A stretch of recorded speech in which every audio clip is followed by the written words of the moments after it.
Magandang gabi po sa ating lahat. Maaari po ba tayong tumayo at maaari po ba tayong magkamayan sa ating mga kamay, sa ating mga kapatid.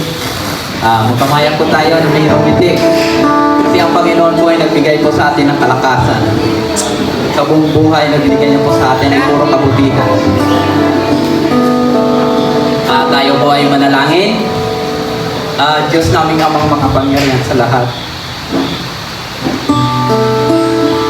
Salamat o Panginoon. Nasa gabi nito, Panginoon, kami po inyong sasama. Salamat sa iyong pag-ibig. Na minsan ang Panginoon, kami Panginoon, sa kawat sa amin ay may pagpupunan. Tinataas ko po ikaw, Panginoon, pagkat ikaw aking Panginoon. Minsan nagabay sa akin, at kung ako may nagkakamali. At ang iyong mga salita, O Panginoon, namin pakinggan ngayong gabi, Panginoon. Ito'y para sa amin ng mga buhay, Panginoon. Ito'y hindi para sa mga patay. Para ito sa amin, Panginoon, ang ngayong gabi ay makapakinig na iyong salita at makapagpuri, O Panginoon. Gamitin niyo po ang aming lakas at sa bawat isa sa amin, O Panginoon, nabigyan ka namin ng kapurihan. Pagkat ang iyong binigay ng kabutihan sa amin, O Panginoon, ay sobrang soto. Salamat, O Panginoon, na ikaw ang nagbigyan sa amin, O Panginoon. At sa buong simbahan ng Panginoon, at kapatid namin na wala pa ko rito, at ang aming mga mahal sa buhay ng Panginoon, ikaw, Panginoon, ang laging nagbigyan ko sa kanila. Sa mga kapatid ng Panginoon, na nagbiyahe yung Panginoon na pauwi sa kanilang bahay, alam ko, Panginoon, na ikaw, Panginoon, ang laging kasama sa kanila. At salamat, O Panginoon, na sa gabi nito, Panginoon, hindi kami uuwi na may puwang sa aming puso. Pagkos, O Panginoon, puruin niyo po, Panginoon, ang pagmamahal. At sa magdadala na yung mensahe, Panginoon, alam ko, Panginoon, ay siya yung bibigyan ng Panginoon ng pagmamahal na tayong pangalan mo, Panginoon, ang itataas. At nawa, O Panginoon, ng aking mga kapatid na kikinig ngayon, ay magbigay po kami ng papuri, ng papasalamat, at tanging sa iyo lamang, O Panginoon. Sa pangalan ni Jesus. Amen.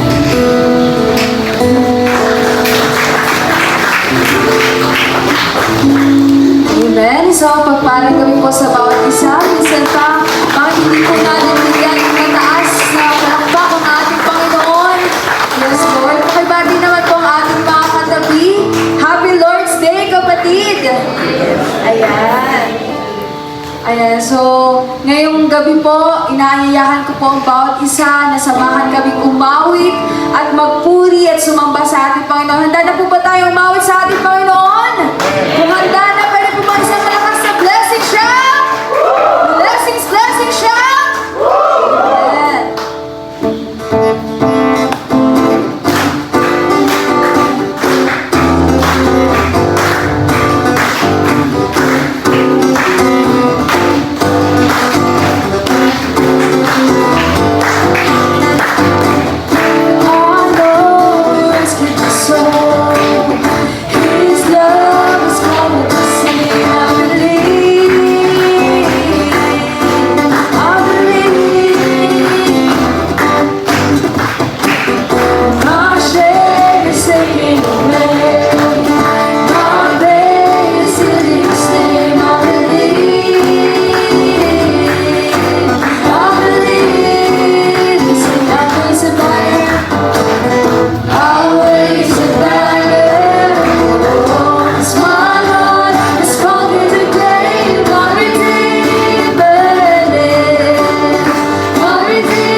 pamamagitan ng ating Panginoon.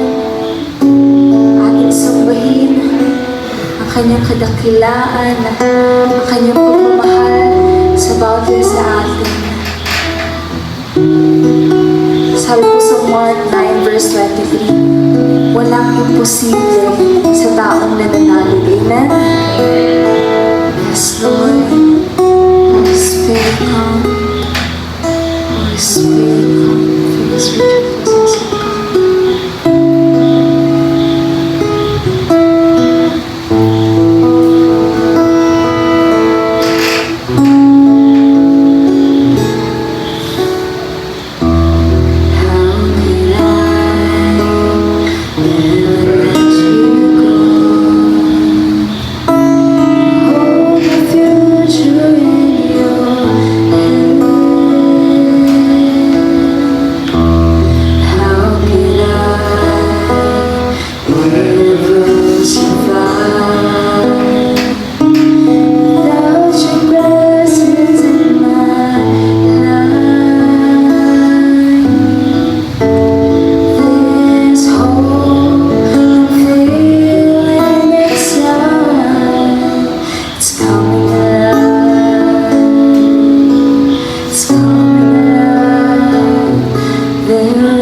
presence, O God.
po ay pagsabi ng Amen and Amen.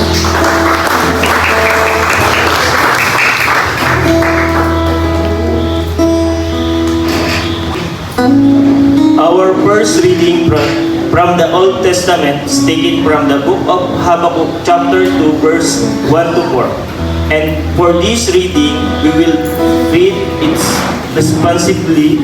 Mauna ang mga lalaki at susunod ang mga babae. Simulan na po natin. Mga lalaki, sinabi ni Habakkuk, aakyat ako sa tore, sa aking bantayan at hihintayin ko kung ano ang sasabihin sa akin ng Panginoon at kung ano ang kanyang sagot sa aking hinaing. Ito ang sagot ng Panginoon kay Habakkuk. Isulat ng malinaw sa sulatang bato ang pahayag na ito para madaling basahin. Mga lalaki, isulat mo muna ito dahil hindi pa dumarating ang takdang panahon para mangyari ito. Ngunit hindi magtatagal at tiyak na mangyayari ito. Kahit magtagal ng kaunti, hintayin mo lang dahil tiyak na mangyayari ito sa takdang panahon. Sabay-sabay po tayo. Ito ang isulat mo. Tingnan mo ang mga tao mapagtatas. Hindi matuwid ang kanilang pamumuhay, pero ang taong matuwid ay mabubuhay dahil sa kanyang pananampalataya.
Our reading from the New Testament is taken from the book of Romans, chapter 3, verses 21 to 31.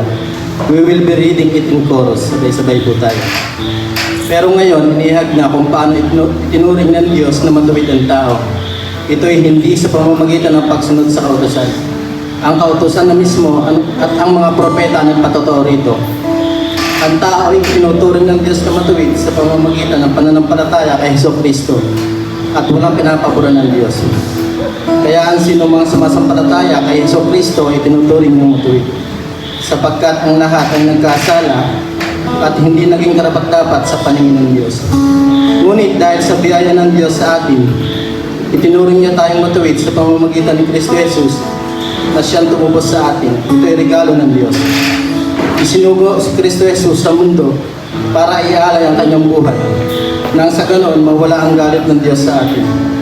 At sa pamamagitan ng kanyang dugo ay mapatawad ang ating mga kasalanan kung sasampalataya tayo sa Kanya. Ginawa iyan ng Diyos para ipakita na matuwid siya. Nung unay nagtimpi siya at pinalampas ang mga kasalanan ginawa ng mga tao, kahit na dapat sana'y pinarusahan sila. Sinugo niya si Kristo para ipakita sa kasalukuyang panahon na matuwid siya dahil sa ginawa ng Diyos. Pinatunayan niyang matuwid siya maging sa pagturing niyang matuwid sa mga makasalanang sumasampalataya kay Jesus. Kaya wala tayong may pagmamalaki dahil ang pagturing sa atin na matuwid ay hindi na sa pamamagitan ng ating pagsunod sa kautusan, kundi sa ating pananampalataya kay Jesus. Sapagkat naniniwala tayo na itinuturing ng Diyos na matuwid ang tao sa pamamagitan ng kanyang pananampalataya kay Kristo at hindi sa pagsunod sa kautusan. Ang Diyos ay hindi lamang Diyos ng mga Hudyo, kundi Diyos din ng mga hindi Hudyo dahil siya Diyos ng lahat.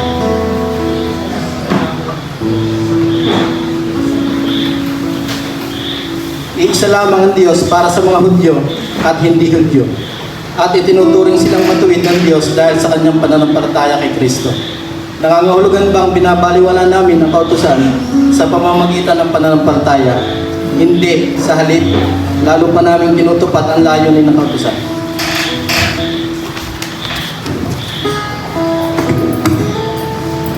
Hallelujah. Isang maulang gabi po para sa ating lahat. Can you turn to your neighbor, sa inyong mga katabi? Pakisabi sa kanya, masaya ako na nandito ka. Amen. Minsan pa, I would like to invite everyone po na tumayo. At muli ay sambitin po natin ang ating declaration of faith. Taas po natin ating mga kanang kamay. Sabay-sabay po nating sabihin, ang salita ng Diyos, nagliligtas. Ang salita ng Diyos, nagpapagaling ng sakit at karamdaman. Ang salita ng Diyos, nag-aayos ng buhay. Ang salita ng Diyos, nagbibigay ng pag-asa. Ang salita ng Diyos, nagpapala. Tonight, I receive the blessings in the Word. Once again, with all conviction, let's say tonight, I receive the blessings in the Word. In Jesus' name, Amen. Paupo na po tayong lahat. Yan. Sarap pong magkape-kape ngayong gabi, no? Ngayong gabi, matamis na kape. Pero I'm blessed po na tayo ay we chose na sumamba sa Panginoon, no? Sa ganitong oras. Kaya naniniwala po ba kayo na ang Panginoon ay nandito sa kalagitnaan natin? Ang presensya niya ay nandito. Amen? Amen. Yan. So, I would like to start this, no, to share to you po ang isang video na napanood ko sa ang alam ko sa YouTube yata o sa TikTok, mga kapanahunang pandemic. Di ba pagka nung panahong pandemic, bored na bored ka na sa bahay kung ano na yung mga napapanood mo, ginagawa mo.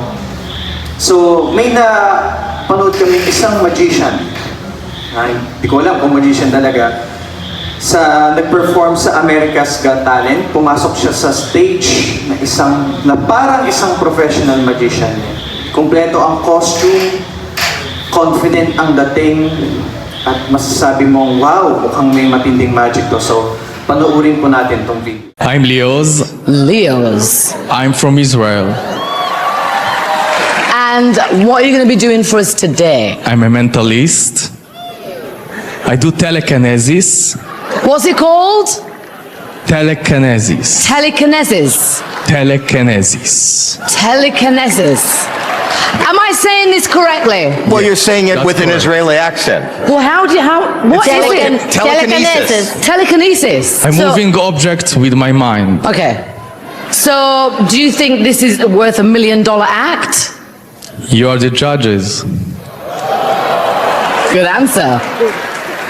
Go for it. I don't have any more questions. I'm so intrigued. Get him. You know.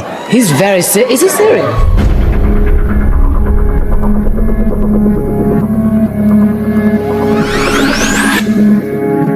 What's he gonna move? It's an ice cream cone.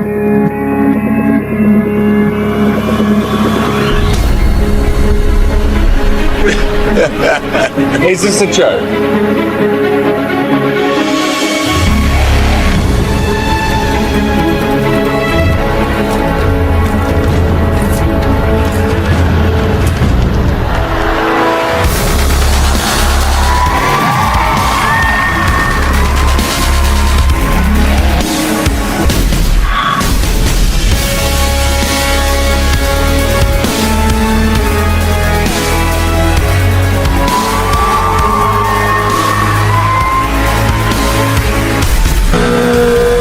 Come on.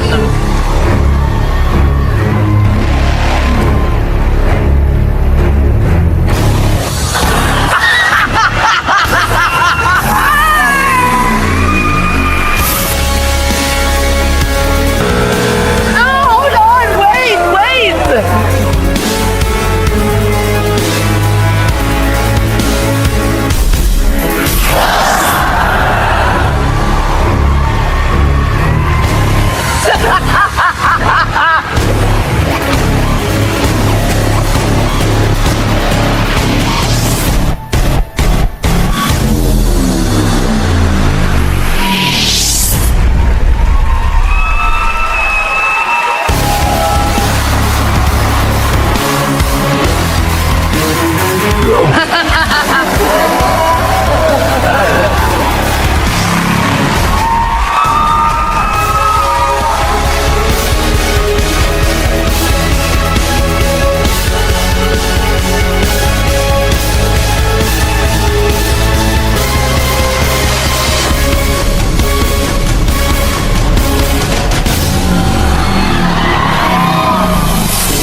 I love it. Oh, I love this. Harmony, guys.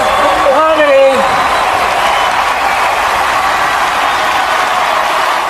So si Luis Chiento, yan. Nag-gets niyo po ba yung pinaggagawa niya sa stage, yung nagkalat lang ng tissue? Yan, so, comedy, kumbaga.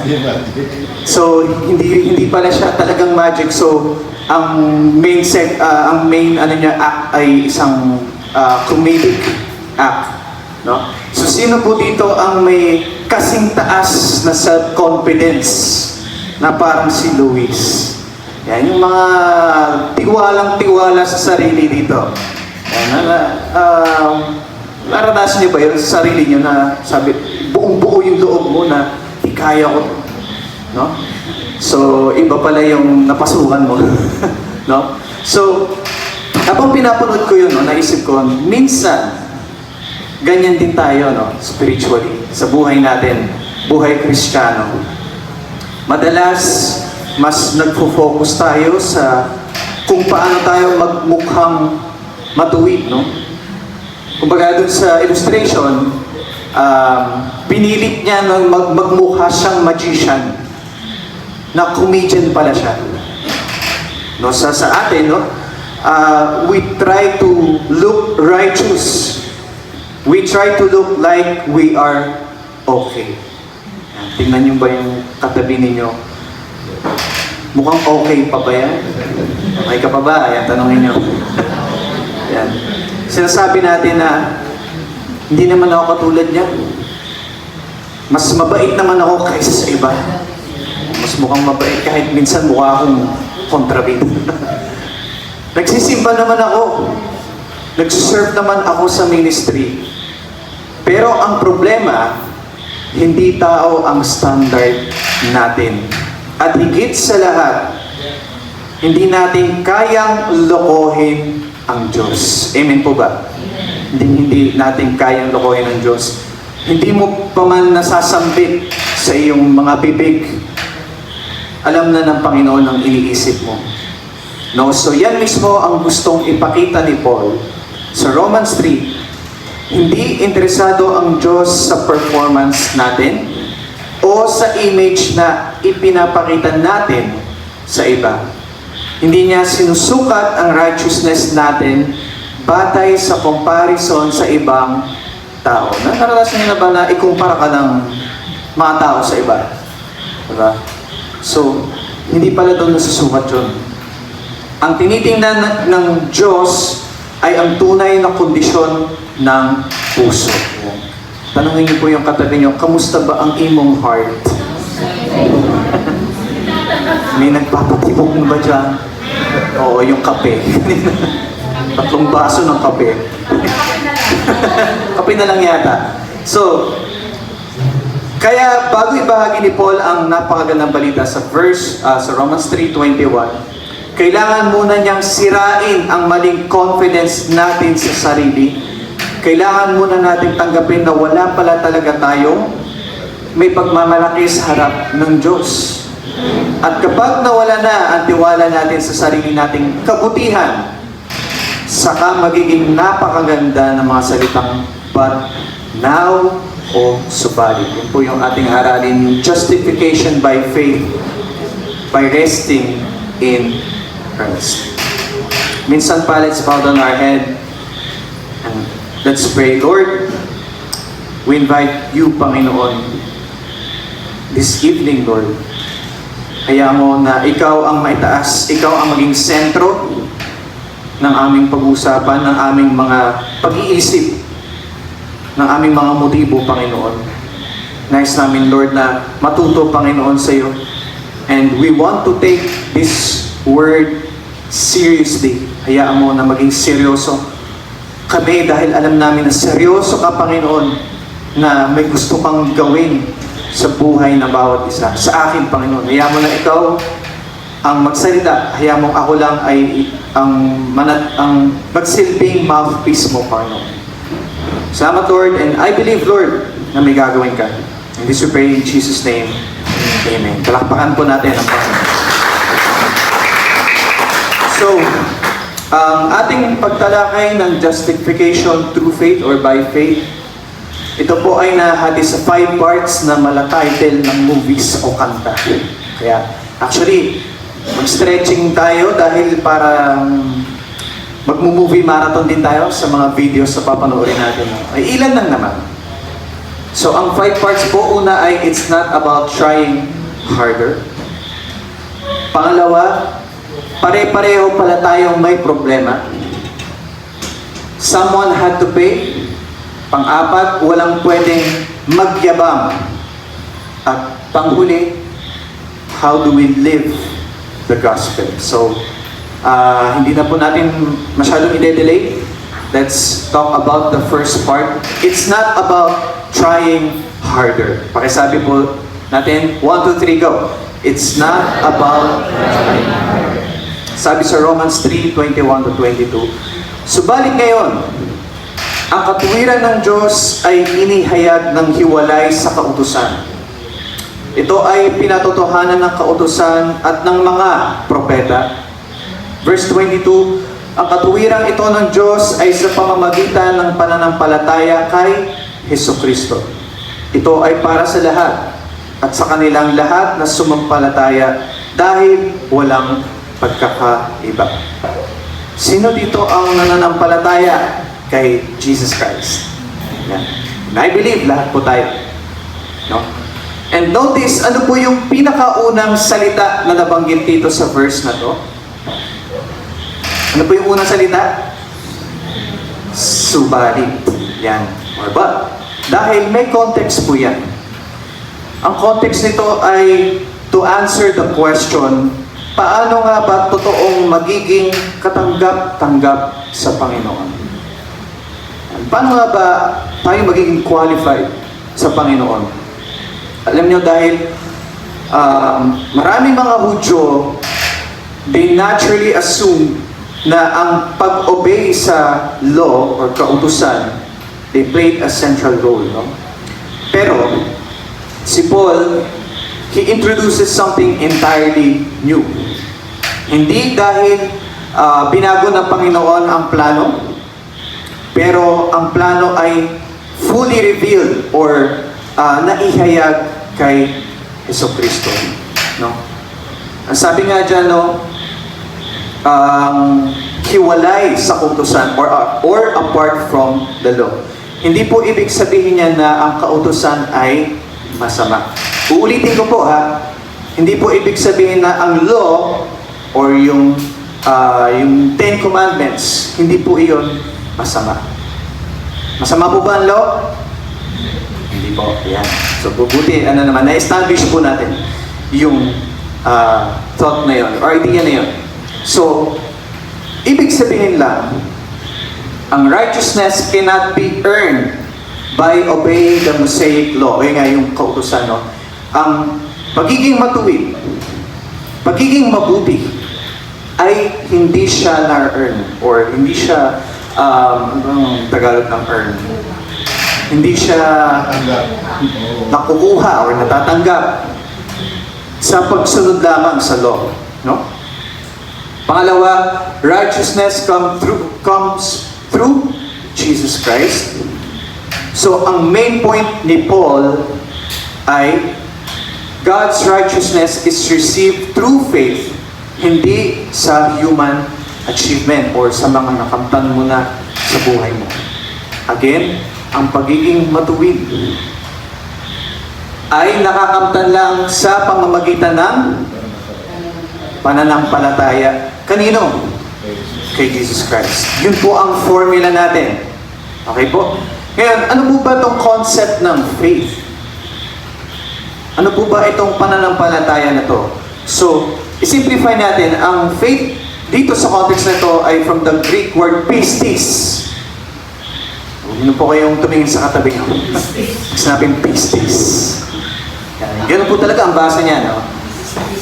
Simplify na lang po natin, it carries the idea of trust, pagtitiwala, reliance, confidence, at dependence sa Panginoon or kay Jesus Christ. It's the same faith po na pagka yung feeling na hindi mo alam ang mangyayari bukas or wala ka ng ibang solusyon sa problema mo, pero alam mong may gagawin ang Panginoon. Yun yung kind of faith. Yun yung sinasabi nating reliance, pagsandal sa Panginoon. No? Alam niyo rin yung feeling na kunyari, nagkaroon ng problema sa bahay niyo. Let's say, sa kuryente, may pumutok na kuryente, may humingi ka ng tulong sa kapitbahay, baka may kakilala kayong may gagawa. Ganito, kakilala ko yon. So, ikaw narinig mo yung pangalan, kilala ko rin yan, ayos, gumawa yun. Ay, sige, automatic yan, magaling yan gumawa. That kind of confidence sa Panginoon, na pag sinabi mo na, the Lord will provide, alam ko yan, subok ko na ang Panginoon. That's faith here. So, yung emphasis is on trusting sa Panginoong Jesucristo rather than trusting sa ating sariling gawa or the law. So faith is not merely believing that Jesus existed. Ang faith ay hindi lang sinasabi or iniisip natin na, si Jesus Christ ay bumaba sa mundo, naging propeta siya, naging tao siya. Hindi lang doon. Kundi meron tayong it is personally relying on Him as the only basis of acceptance before God. Fully confident sa Panginoon. May naalala ko, meron po akong kaibigan at Christian din po siya, believer din po siya, mananampalataya po siya. And sadly, hindi na siya gaano active sa church. Hindi na siya pumupunta, kahit attendee lang, no? Hindi na siya nagmi-ministry.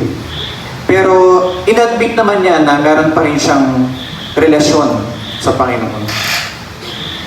Pero meron siyang strong conviction about this personal principle. Sabi niya, Kuya, siguro okay lang sa akin na hindi ako sumisimba kasi wala naman akong ginagawang masama. Na ako naman I'm living my life to the fullest. Naggagala, nakapunta na ng Siargao, nakapunta na ng pinunta niya Baguio, nagsusupport sa family, achieving his dream, doing his best. Ngayon, wala naman pong problema doon, ano? Pero those are blessings. Amen? Pero kung ang pag-uusapan natin ay ang pagiging righteous, pagiging mabuting tao, no one is good. No? And nakakalungkot dahil sinabi niyang wala naman akong ginagawang masama. Kumbaga sa mga kataga ngayon ay wala naman akong tinatapakang ibang tao. That's good.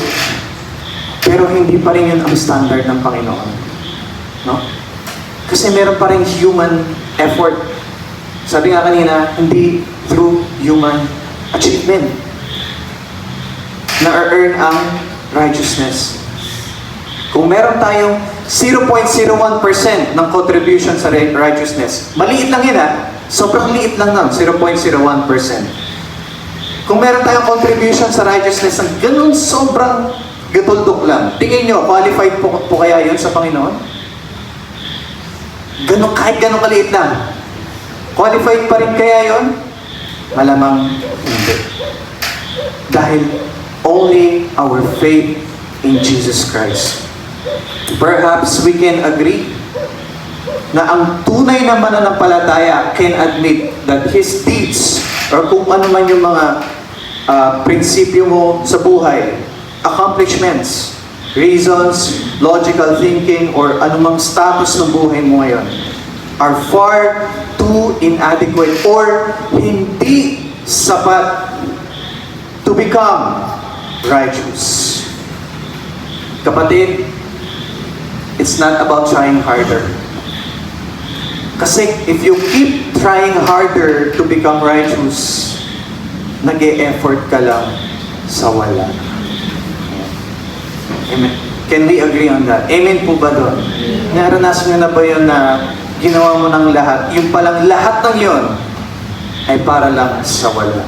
Relate kayo? So bakit para sa wala? So that points us to part number 2. Pare-pareho pala tayong may problema. Kung hindi yung katabi niyo po, anong problema mo? parang naghahamon lang ng anong problema mo. So lahat tayo may problema. Kanya-kanyang problema sa buhay. Pero ito yata ang isang problema na kailangan natin ng atensyon, no? Sabi sa Romans 3:23 to 24, pakibasa po, 1, 2, 3, go.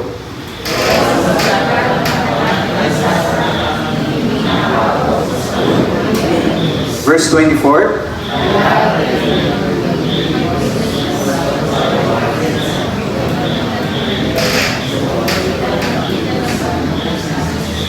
Kristo Jesus. Ayan. No? So, hindi nakakaabot sa kalwalhatian ng Diyos. So, hindi lang Jews, hindi lang Gentiles, lahat ay nagkasala. Damay-damay na. No? So, lahat hindi nakaabot. Kumbaga, bitin. Naranasan niyo ba yung ginawa mo lahat pero bitin pa din? Yun yung pinakamasaklap na feeling, no? Na it seems so near, yet so far. Kumbaga parang, ang lapit na lang, kaso hanggang doon ka lang eh. No? Kung na-visualize niyo yung sinasabi ko, no?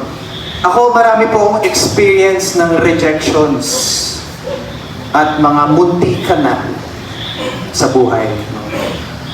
At particular na dyan ang pag-a-apply ko as VA or virtual assistant. Meron po bang virtual assistants dito?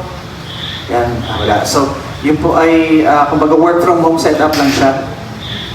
Ngayon, sabi ko, akala ko madali lang yung pag-a-apply sa virtual assistant kasi, ano naman mukhang madali naman yung mga ginagawa. May mga experience naman ako. Pero hindi rin. Ang dami kong application sa isang araw, nakaka-10 hanggang 15 applications, ano pa lang yun, dito, starting point pa lang yun. At sa damakmak na emails din ang nare-receive ko, na sa sobrang sanay ko nang hindi matanggap. Unang linya pa lang nung email na nakalagay doon, thank you for your interest in applying. Ay, alam ko na yan. Hindi ko nababasahin yung buong text. Matik yan, hindi ako tanggap. No? So, that kind of feeling na, saan ako nagkulang? Bakit? Yung ganyang meme. Alam niyo ba yung meme na yun? Ba't kasalanan ko? So, imbis na yun yung sasabihin, imbis na ganun yung sinabi ko, sabi ko, bakit parang wala nangyayari? Ba't hindi pa rin sapat? Ganun yung feeling eh, nakakapagod.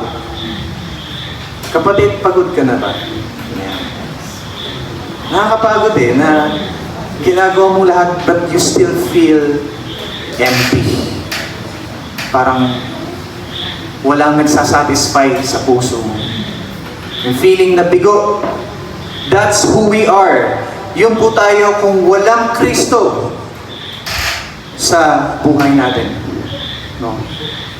Yung feeling na nag-review ka naman sa exam or naalala niyo po ba yung mga panahon na nag-exam kayo, nagkandapuyan ka, or nagpe-prepare ka sa isang handaan. Nakakala mo may darating, wala namang pala. Di ba? Ang gagawin mo sa handaan. So, ganun, no? Bigo, walang nangyari. Ngunit doon pumasok ang amazing grace ng Lord. Keyword, justified. Yan. Ano po ba ang justified? Ano po ba ang Tagalog ng justified? Pag walang sala. No? Ang justified ay isang courtroom term o legal na termino. Isa itong legal o forensic declaration kung saan ang isang guilty na makasalanan ay idinedeklara na righteous o matuwid. Hindi ibig sabihin nito na bigla na lang siyang ginawang matuwid. No? Dahil iyon ang gawain ng sanctification, kundi pinago ang kanyang legal standing sa harap ng Diyos. Sa madaling salita, iba na ang hatol sa kanya. Mula sa guilty, itinuring na siyang righteous dahil kay Kristo. No? Mas lalo ko pa pong I'll do my best para i-simplify pa. Pag sinabing justified, ikaw ay matuwid na. Okay? Wala nang, kumbaga, yung title mo is you are now righteous. Pero, ikaw pa rin ay may capability na may kasalanan pa rin. Nandun pa rin yun. Ngunit ang tingin sa iyo ng Panginoon dahil kay Kristo, no? Righteous ka na. Amen? Gets na po? Ayan. Kumbaga, when the Lord sees you, walang question, walang pagdududa, hindi siya nalilito. He is not confused. So I quote, God was not confused when He decided to save you. Dahil ba sa iyo? Dahil ba sa ginawa ko? No. Dahil sa ginawa ni Jesus Christ. So the Lord is not confused. Hindi siya, kumbaga, hindi siya puyat, hindi siya lasing. Nung inisip niya na, etong anak ko to, mahal ko to, dahil kay Jesus Christ. So, ikaw ba? Are you still confused kung ikaw ba ay saved or not? Maganda siguro na ibalik-balikan natin ang question na yun na, totoo nga ba na ako ay may pananampalataya? Totoo nga ba ang aking salvation? Mamaya po, no? I'll help you clarify yung question na yun. No? So if you are still confused, ano po yung formula natin kanina? Ano po yung formula na sinasabi natin kanina? Yung tinanong ko po kayo, yung concept, ay yung peace. Ang formula natin is to have faith. No? So next point natin is someone had to pray. So Romans 3:25 to 26. Pakibasa po ulit, verse 25, 1 to 3, go.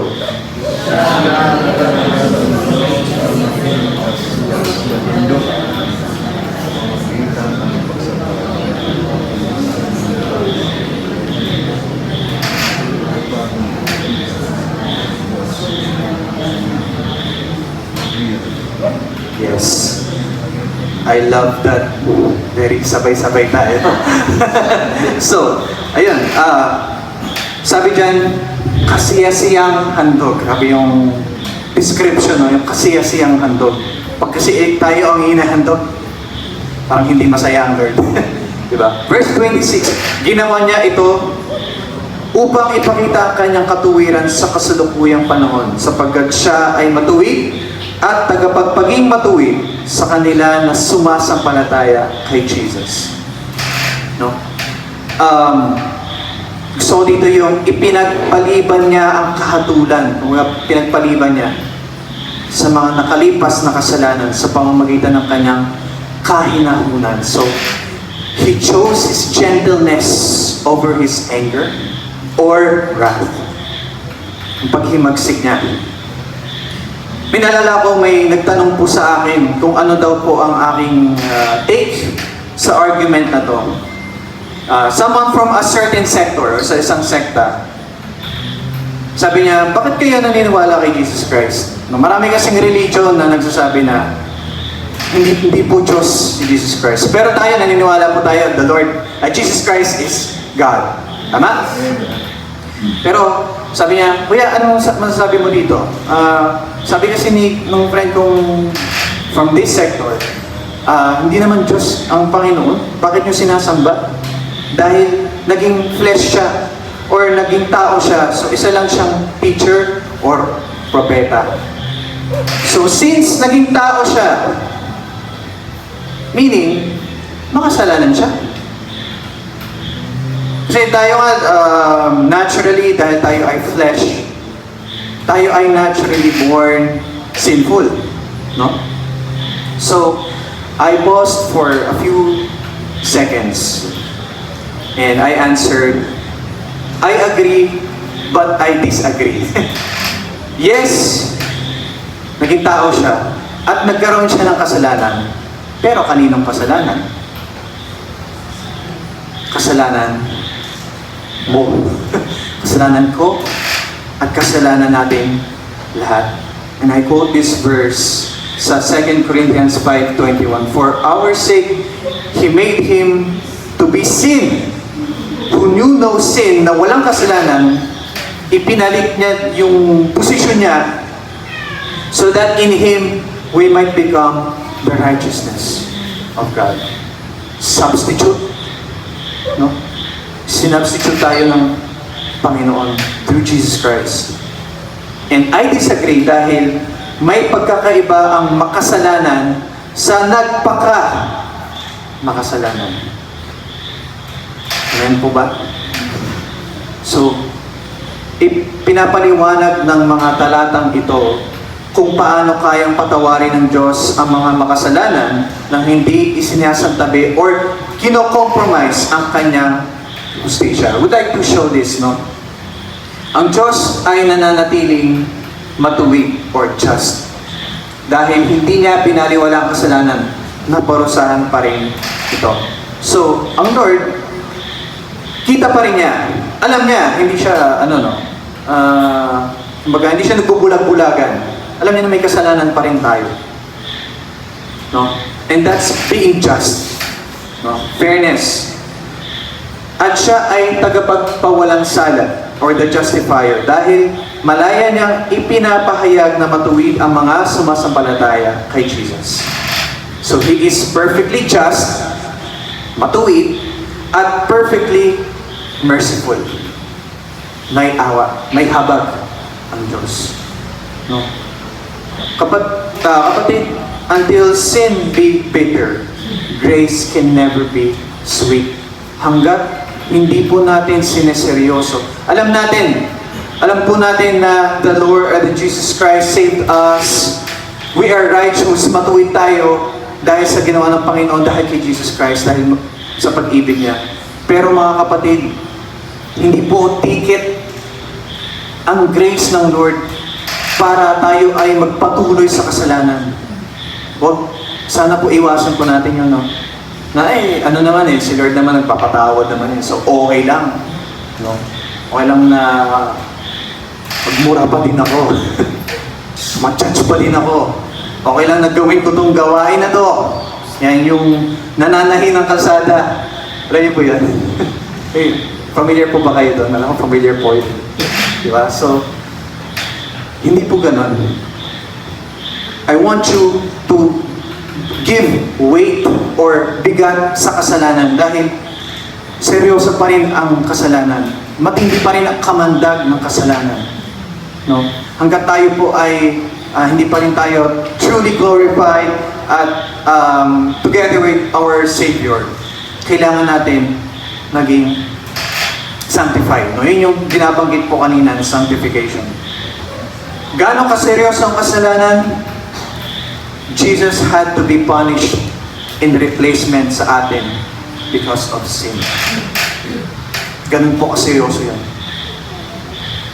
Although wala na pong power ang sin against the Lord, again, seryosohin po natin. Kaya pahintulutan niyo po akong magkaroon ng moment of honesty. We all know na tayo po ay mga makasalanan.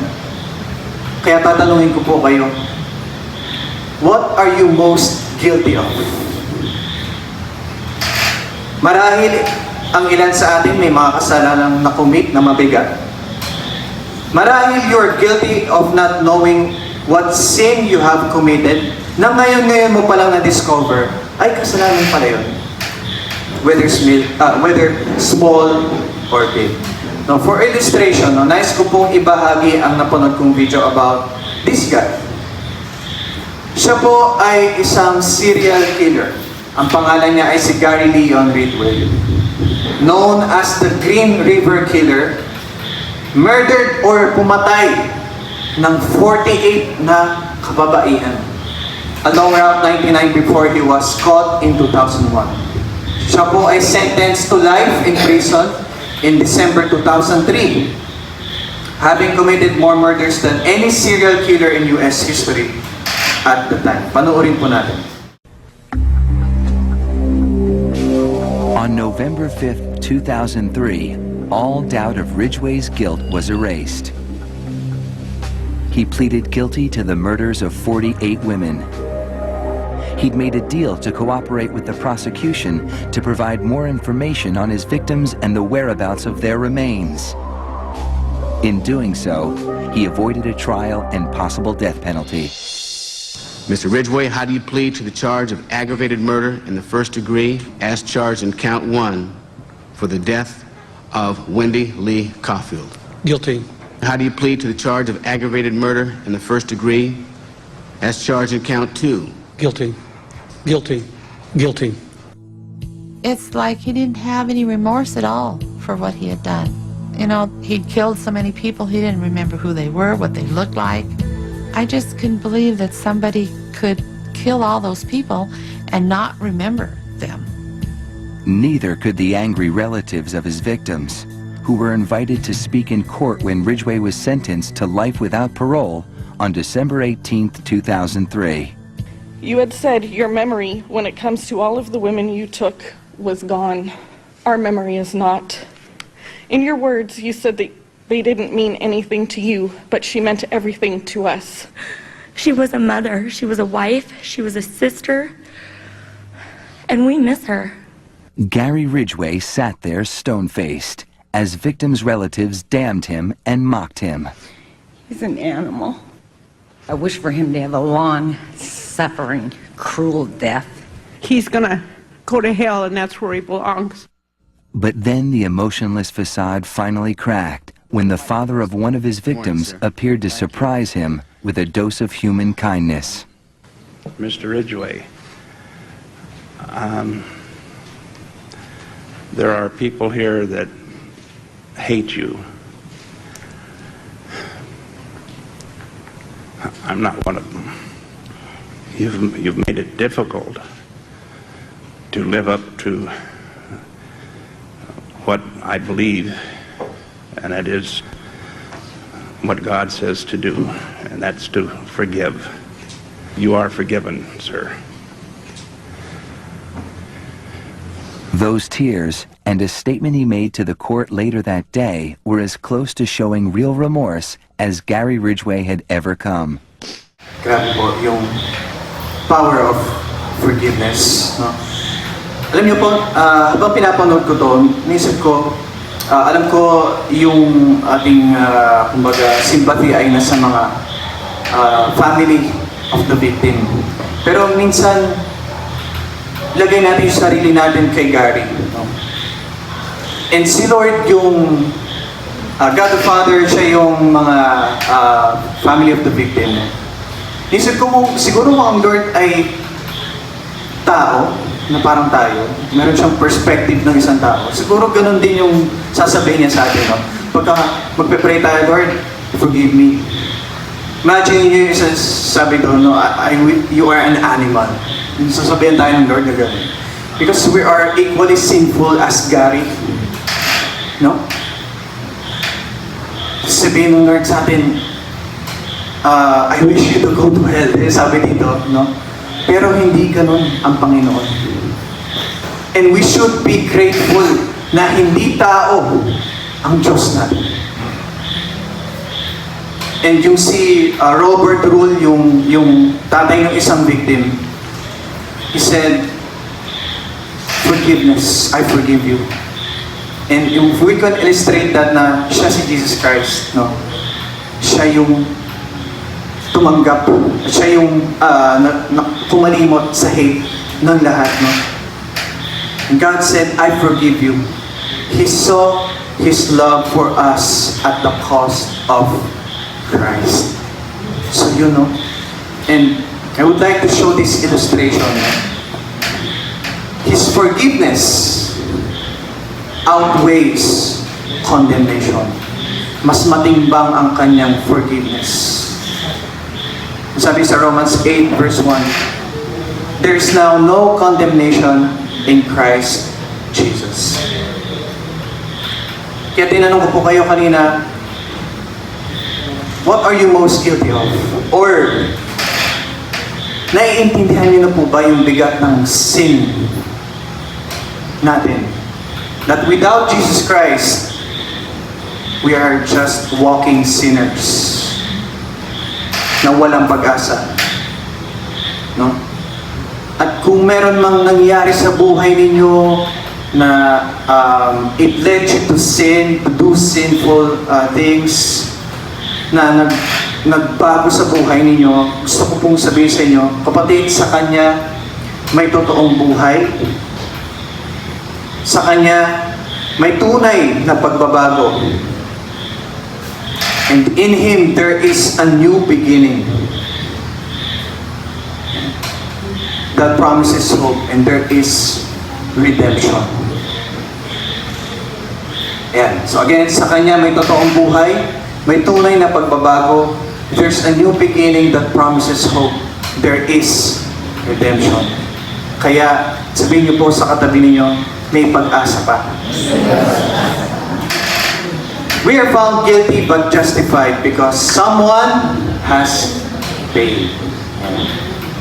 And sa malapit na po tayo magtapos sa part number 4, ano ang response natin?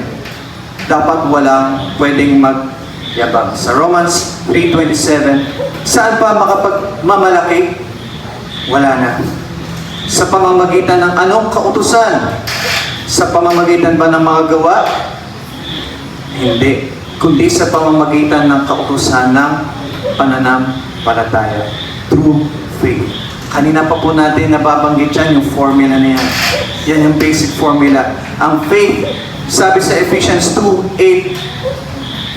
verse 8 to 9. No? We are saved by grace through faith at hindi pa rin ito nanggagaling sa atin. Ito ay gift of God, not of works, para walang magyabang. No? So ano response natin? We should praise the Lord for His grace.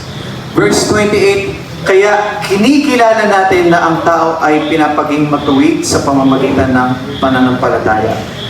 Hiwalay sa mga gawa ng kautusan. Verse 29, hindi ba ang Diyos ay Diyos lamang ng mga Hudyo? Hindi ba Diyos din siya ng mga Hintil? Oo, Diyos din siya ng mga Hintil. Ito ay sapagkat iisa ang Diyos na magpapaging matuwid sa mga nasa pagtutuli sa pamamagitan ng pananampalataya at sa mga nasa hindi pagtutuli ay sa gayon ding pananampalataya. Ginagawa ba natin walang bisa ang kautusan sa pamamagitan ng pananampalataya? Huwag nawang mangyari. Again, hindi po masama ang kautusan. Sa halip ay pinalalakas natin ang kautusan. Very simple lang. Again, the formula of faith. Faith fulfills the law's true purpose. Dahil ang law, it points to sin, but it points to Christ, and it prepares people for the gospel. Ang gospel, it does not destroy the law. Kinokompleto ng gospel what the law anticipated. Sabi ni John Calvin, the law sends us to Christ for justification, and Christ sends us back to the law for sanctification. Ang sanctification ay kumbaga patuloy na pagbabago ng Holy Spirit sa bawat isa, sa atin, no? Kaya sabi nga kanina, kilalanin natin sino ang object ng ating faith. Hindi dapat ito sa human efforts. Kung pagiging specific po ako, lalo na sa mga matagal ng Kristiyano, sino po dito mga 3 years and up ng Christians? Yan, 5 years, 20 years, 10 years, 20 years, 30 years, 100 years. So wala naman pong mga ancient, wala naman pong mga sobrang sinaunang tao na po dito, no, 100 years na. So, again, hindi po basihan ang tagal natin sa ministry, ang regularity natin sa pagpunta ng church during Lord's Day, o sa dami nating handle sa HPM, sa galing nating magsalita o magturo, sa pagiging talented natin, or hindi po ito nakabase sa kapugian mo at kagandahan mo. Napatingin din. Hindi po ito dahil wala kang ginawang mali sa buong buhay mo na hindi naman totoo. Hindi ang maganda mong bahay na 2 stories, na 3 stories, meron pang attic. Ano yung attic? O hindi ang kotse mong BMW, or hindi ang iPhone 17 mong galing sa celebrity, fully paid, ay hindi umaapaw na bank account. Sino po dito yung aapaw na yung bank account? Baka pwede manghiram ng 5K. Sa uli ko rin po, sa katapusan ng mundo. Wala nakaka-relate. So, hindi po lahat ng yun, kung ano man ang mayroon tayong pagmamayari natin, hindi po yun ang dapat object ng faith natin. Hindi po dapat doon ang full trust natin na magliligtas sa atin, kundi kay Jesus Christ lang. And I am confident lahat po tayo dito, wala po tayong, mawala na ang lahat. Huwag lang ang faith natin kay Jesus Christ. Amen? Amen. Palakpakan po natin ang Panginoon. Kaya, if we can reflect, baka kaya minsan ang bilis mong magsawa o mapagod sa pagmi-ministry o sa simpleng pakikinig sa salita niya, ay baka nakasalalay pa rin sa ating mga gawa ang kaligtasan. It's time to change that, kapatid. Jesus is the ultimate, perhaps the only object of our faith. Sabi sa Heidelberg Catechism, question 61, ni-invite ko po kayo, yan, segue lang. Every Wednesday po, mayroon pa tayong midweek service at inaaral natin ang Catechism. What do you say that you are righteous only by faith? Sabay-sabay po nating basahin ang sagot. 1, 2, 3, go.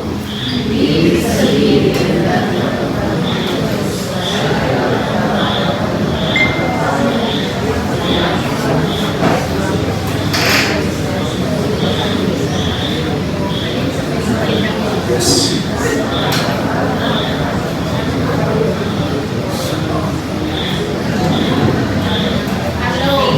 Tagalog pa po ba ang lengguwahe na sinasabi niyo?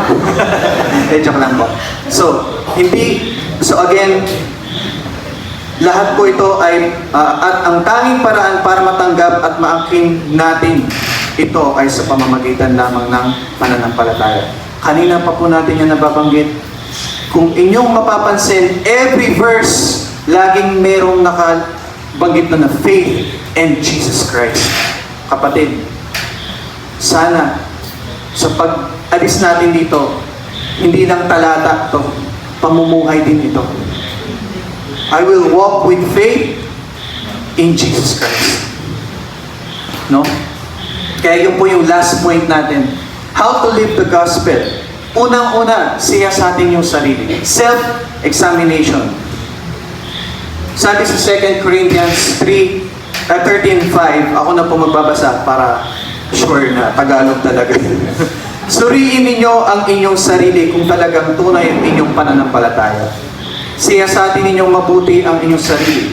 Hindi ba ninyo alam na si Kristo Jesus ay nasa inyo, maliban na lang kung hindi kayo tunay na mananampalataya? Kumbaga, ang pag-self-examine, kumbaga, parang bago kayo pumunta dito, di ba, tumingin muna kayo sa salamin, o inamoy nyo muna yung sarili nyo, di ba, nagsipilyo naman kayo, ngiti nga po kayo. Ang ganda ng ngiti. Nagpabango, di ba? Or bago kayo mag-drive, chine-check nyo muna kung may gas pa ba, okay pa ba yung mga gulong, di ba? So tayo as Christians or believers of Christ, siya sa atin natin na, tama pa ba na ang Diyos o naghahari sa buhay ko ay si Jesus Christ? No? At pangalawang puntos, no, ito po ang mas makakatulong sa atin na ano ba yung criteria? Ito po yung mga basic, no? So faith alone should redefine the way we live our lives. Justification through faith alone, but not by a faith that is alone. Makinig po kayo mabuti, wala po kasi yan dyan, no? Para malaman kung ang isang tao ay may saving faith, we look for fruit or evidence of that faith. Tinitingnan natin yung bunga ng isang tao or evidence ng kanyang pananampalataya. Hindi po ibig sabihin dadagdagan natin ang faith ng works para maligtas. Again, hindi po dadagdagan yung faith, ha? Hindi po pinipilit ang works o ang fruit. Pero ang gawa ay bunga ng pananampalataya. Again, yung formula, faith in Jesus Christ, faith muna, bago works or good works. Hindi po pwedeng works para masabing may faith. Pakitang tao lang po yun. Hindi po yun yung nais ng Panginoon. No? So, true faith precedes obedience. These are my questions. Talaga bang you have faith in Christ? Talaga bang you are saved? Hindi po ito basihan ng spiritual birthday or kailan mo tinanggap si Kristo. But more importantly, meron bang nakikitang bunga sa buhay mo? No? Are you growing in your love for your Savior? Are you growing in your love for your church family? Your brothers and sisters? Are you growing in compassion sa mga lost and needy? Hindi po natin sinasabi dito yung perfection or perfecto or perfect maturity. We are talking about growth. Growth or fruitfulness is a sign of new life. Bro, parang nakaka-pressure ka. Sino pong nape-pressure na dito? And I am not exempted po doon. wala pong perpekto. Kahit po ako, no? Or kahit sino pong nandito sa room na to, wala pong perpekto. But there's a good news. The Christ who died for you is the Christ who now lives inside of you sa pamamagitan ng Holy Spirit. Siya ang Kristo na nagpapatuloy na minamahal ka at tutulungan kang mamuhay para sa Kanya. Ngayon, anong sagot? Anong formula? Have faith. Hindi nyo po kailangan sagutin lahat. Hindi nyo po kailangan, although necessary po yung fruits, pero huwag mong pilitin. Siguro ang unang-unang step na kailangan nating gawin is maniwala ulit tayo. Kapatid, maniwala ka ulit. If you lost your direction, kung feeling mo empty ka, maniwala ka ulit. Manampalataya ka ulit sa Panginoon. No? And that's our last point. Surrender now. Surrender again. Repent now. Confess your sins sa Panginoon. Believe in the gospel. Trust in Jesus now and follow Him. Although we are not exempted, hindi po tayo excused. Lahat tayo ay may capability pa rin magkasala. Pero hindi pa rin tayo beyond the reach of His love. No? Hindi ka, kung tayo, ikaw ay tunay na mananampalataya at pinili ng Panginoon. Kapatid, wala kang takas sa pag-ibig ng Panginoon. Sarap nun. Since you are now justified through Jesus Christ, wala kang kawala sa Panginoon. We are held captive sa pag-ibig ng Panginoon. Amen? Amen. Amen. Kaya naman, kung may isisingit ko po, no? Kung napansin niyo po na pinost din po sa page po ng Blessings, nagkakandak po tayo ng water baptism class para maintindihan natin ang ibig sabihin ng buhay na forgiven at change. Doon din po natin maintindihan yung repentance o ang tunay na pagbabago. Class pa lang po ito. Klase pa lang po. Again, class pa lang po. Hindi po ito yung ilulunurin na kayo agad sa tubig na kanya-kanya na po kayong online lang. Wala, hindi po yan dito. Ano? Online baptism. Kanya-kanya na lang ho. 1, 2, 3, go. Okay. Yeah. Hanggang 10 seconds kaya? Dito lang. Okay, so yan po ay August 10 via Zoom, 6 p.m. to 8 p.m. po. Yan, mahalaga po yan. Very important part po of a Christian. No? So, sa aking pagtatapos, hindi ko na po i-play yung video. Meron lang po akong gusto i-share na short, yung some parts lang ng kantang ito. Changed by Rascal Flatts. Sabi dyan, I came up out of the water, raised my hand up to the Father. Gave it all to Him that day, felt a new wind, kissed my face. And sa chorus nun, I got off track, nalihis ako ng landas, I made mistakes, marami akong nagawang pagkakamali. Backslid or nag-backslide my way into that place where souls get lost, maaring dami siyang ginawang kasalanan. Gawain ng mga lost. Lines get crossed and the pain won't go away. No? Ginawa mo na lahat, nilipang mo na yung sarili mo, pero andun pa rin yung pain of sin. I hit my knees, now here I stand. Nag-surrender siya sa Panginoon. There I was, nandun ako noon, pero nandito na ako ngayon, now here I am. I'm changed. Amen. Do you believe that you still have a chance, second chance to be changed? Kaya pa rin ikaw baguhin ng Panginoon. Gaano man tindi yung degree ng kasalanan mo, only through faith in Jesus Christ. Personally, I relate to this dahil hindi rin naman po ako perfecto. Marami po akong nagawang poor decisions, sinful decisions in my life na shameful, regretful, and painful. Some pains I have overcome, and some pains I'm yet to heal from. Pero isa lang ang ating hope at very sure na promise. No? A life that is changed or justified by faith is a peaceful life. Manalangin po tayo. Panginoon,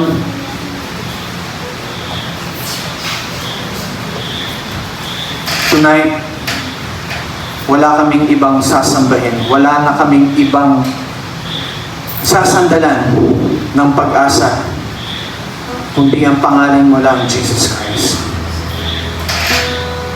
Minsan pa, nais ka naming tanggapin sa puso namin. We want to grow as Christians, Lord. Kaya, unahin po namin na magpakumbaba sa iyo. Unahin mo na baguhin ang puso namin. Lord, dadaan na naman muli ang isang linggo na kanya-kanya po ulit kami ng buhay, kanya-kanya ulit po kami ng mga battles, problema sa buhay. Pero Lord, alam namin na may pakialam ka. Alam namin na hindi ka nakakalimot. Ang Diyos namin ay hindi binging Diyos. Alam namin na ang Diyos namin ay may care at may concern. So Lord, we repent once more. Examine our hearts. Search us, Lord. Walang na itatago sa iyo. And you are free to control it. You're free to break our chains, Lord. At magkaroon kami ng panibagong simula sa iyo. Lord, I pray for these people. Lord, bring miracles, bring hope. Healing, Lord, in their souls. Healing even, Lord, sa kanilang mga sickness, Father. We bring back all the glory, the praises to be yours alone. And this we pray in Jesus' name. Amen. God bless you po. Salamat natin ang Panginoon.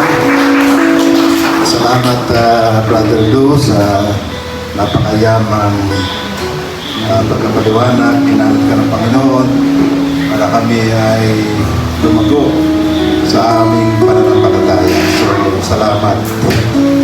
So, sa pagkakataong ito, dadako tayo sa hapag ng Panginoon.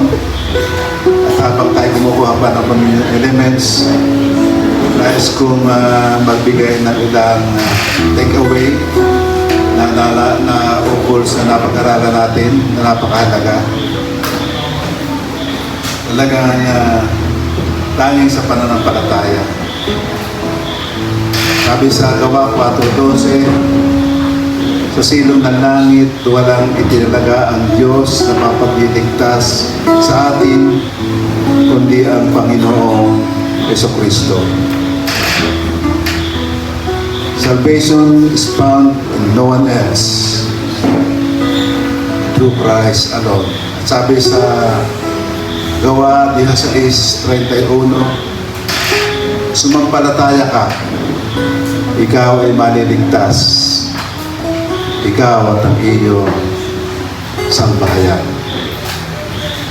So tayo, we walk by faith and not by sight. Ang pananampalataya ay bunga ng pakikinig, kaya kailangan natin tayo, meron tayong gathering midweek at saka pagkakaroon sa Sunday, sapagkat doon lumalago ang pananampalataya natin. Paano tayo pananampalataya kung wala naman tayo hindi nakakapakinig?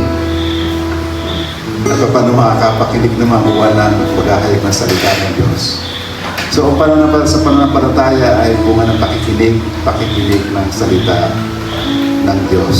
Amen. So, purihin ang Panginoon. Napaulit. Naalala ko yung naalala ko yung Romans 5:8.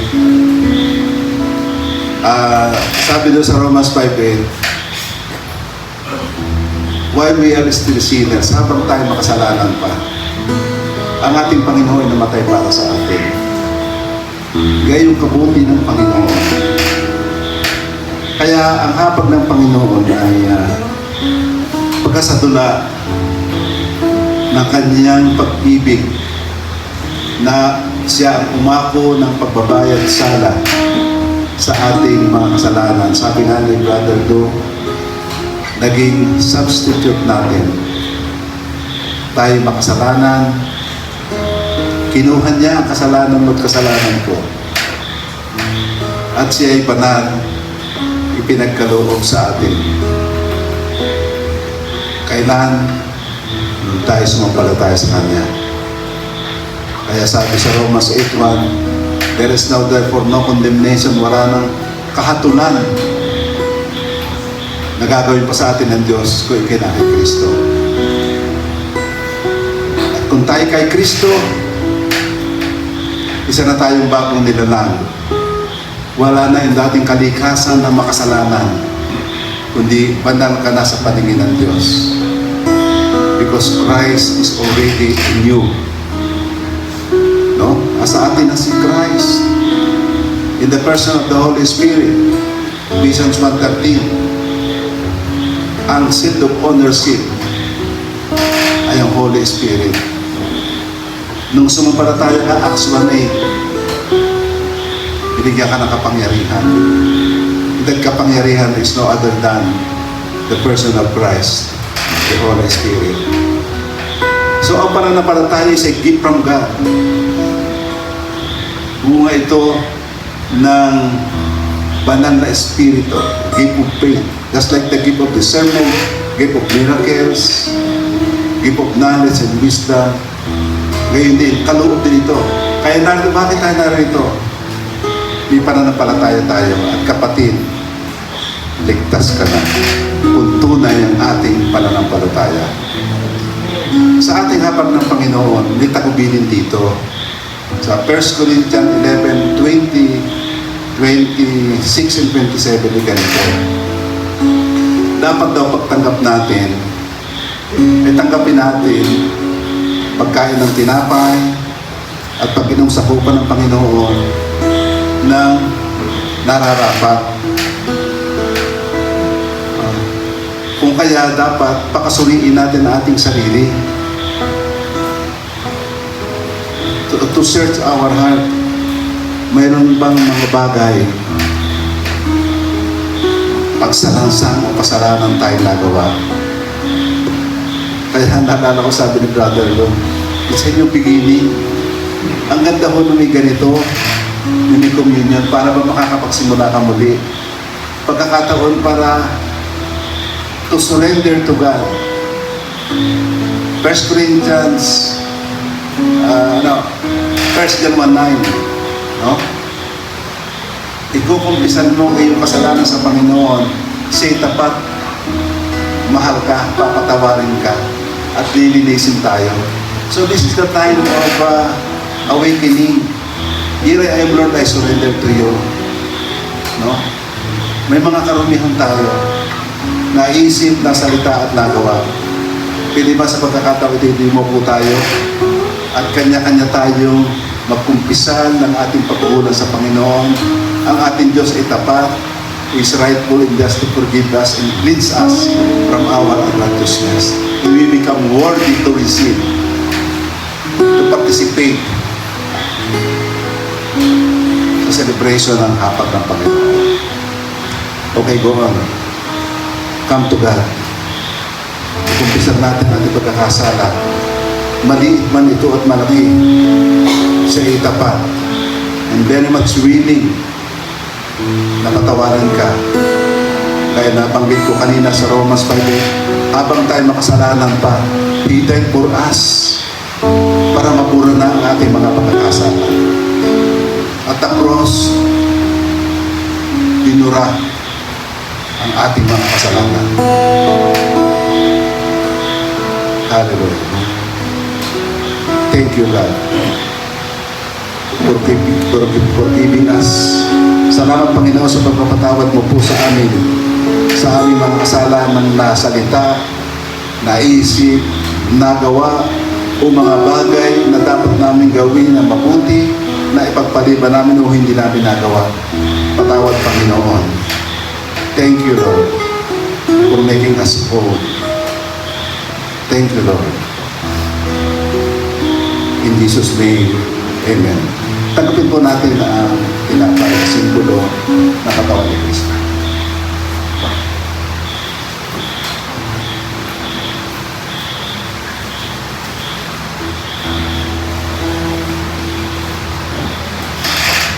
Pwede po ang inumin, nagkisimbolo ng dugo ng Panginoon, manatigis sa kanyang katawan for the forgiveness of our sin.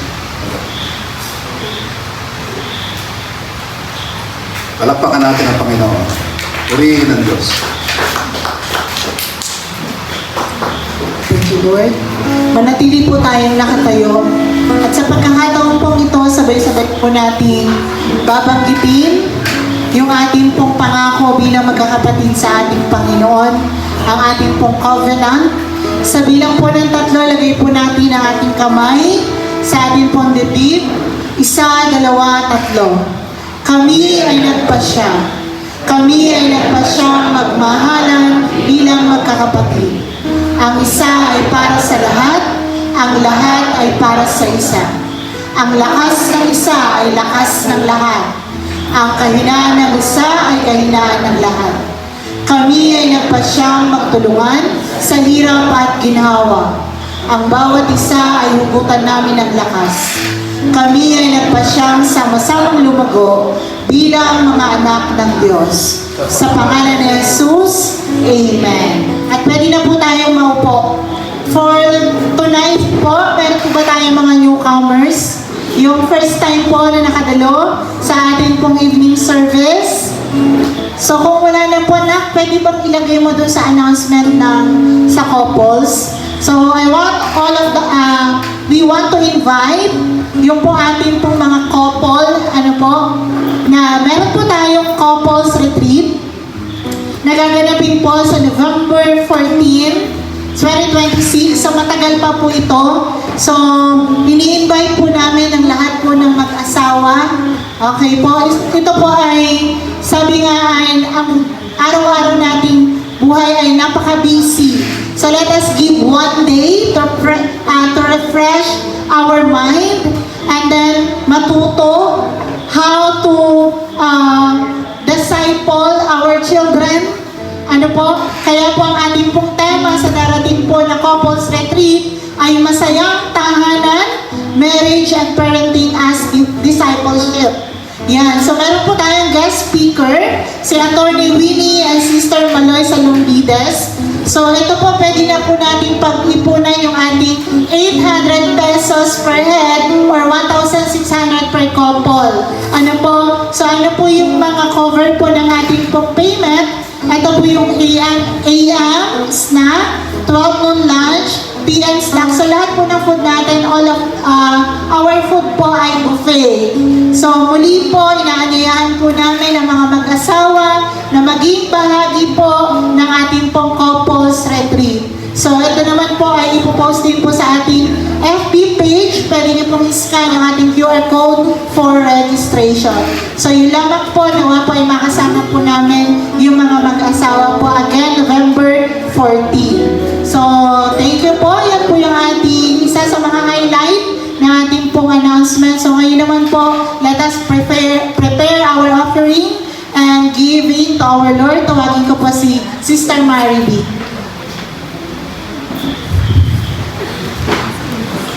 Ayan, magandang gabi po sa inyo lahat. Ang tanong ko po, pwede ba yung pag walang couple, paano? Pwede po ba? Ayan. Ayan, pwede rin ako pala.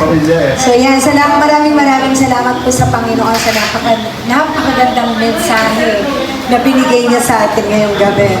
So sabi po dito sa Malakias 3:10, sabi dito ng Panginoon, dalhin niyo ng buong-buo ang inyong mga ikasampung bahagi sa tahanan ng Diyos upang matugunan ang pangangailangan sa aking tahanan. Subukin ninyo ako sa bagay na ito kung hindi ko buksan ang mga bintana ng langit at ibuhos sa sa inyo ang masaganang pagpapala. Siguro ito, matagal ng panahon natin lagi naririnig, ulit-ulit natin naririnig, isang magandang kataga ng Diyos na para bang may hamon, no? Kasi minsan lagi tayo nagtatanong, puro na lang test, puro na lang trials, puro na lang pagsubok. Pero ang Diyos hindi nagkulang tayong tugunan. Hindi nagkulang ang Diyos na tayo ay bless. At ang Diyos hindi nagkulang na mag-provide sa ating lahat. So, bilang mga Kristiyano na pinatawad ng Panginoon, isang test naman natin sa Kanya na bakit di natin gawin. So sabi nga, yung Kanyang mga bintana sa langit ay bubuksan para sa atin. So, ang ganda po ng salita ng Panginoon. At unang-una yung mga pangangailangan sa gawain ng Diyos sa ating bahay-sambahan ay talagang mai-extend sa mga tao pa na nais ng Diyos na maabot ng Kanyang mga salita. So itong mga bagay na ito, yung kaloob sa atin ng Diyos na maikaloob muli, na maibalik natin yung bahagi na para sa Kanya, mas malaki yung ibabalik pa niya sa atin, higit pa po sa ating pangangailangan. So maraming salamat po at bawat oras na tayo nga ay nakakapakinig, tayo ay laging nabibless spiritually and physically. So ihanda na po natin at atin pong ipanalangin. Maraming pong salamat, Amang Diyos, sa iyong kadakilaan at kabutihan sa bawat isa sa amin, maging sa mga salita mo po na iyong ibinigay ngayong gabi ito. Ito po ay magsisilbing kabusugan ng aming kaluluwa sa buong linggo na aming gagampanan, Panginoon. Salamat po, O Diyos, sa mga trabaho, hanap buhay, mga kinita, Panginoon, na ibinibigay mo po sa amin. At kami naniniwala, Panginoon, kami ay patuloy mo gagamitin na maging channel of blessings, Panginoon, para sa mga tao pang nangangailangan. At maging lalo na sa iyong simbahan, Panginoon. Maging sa iyong mga lingkod, O Diyos, na mahal. Maraming pong salamat sa gabing ito at patuloy po namin ibinabalik ang mataas na papuri, pagsambat, pasasalamat sa pangalan po ni Jesus. Amen. Magbigay po tayo ng may kagana.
Tayo na po tayo at atin ang tutulukan ng ating gawain sa gabi ito.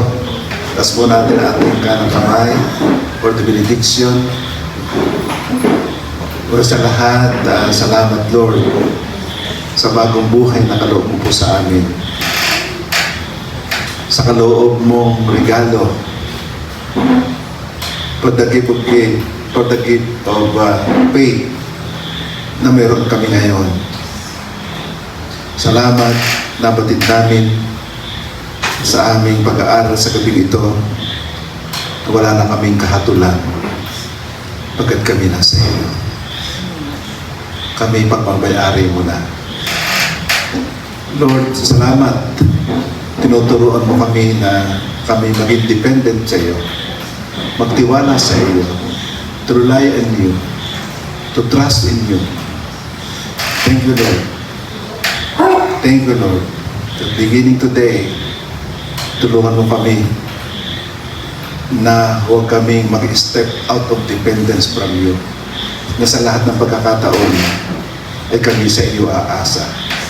Pagkat ikaw ang sapat sa amin na wala kang katumbas. Sa kayamanan, ikaw ang kayamanan namin na wala kami maikukumpara. Thank you, Lord. Now, Lord, salamat po, and brothers and sisters, receive this benediction. May the love of the Father, the grace of the Lord Jesus Christ, the fellowship of the Holy Spirit be upon you all. May the Lord keep you and bless you. In Jesus' name, amen. You are blessed.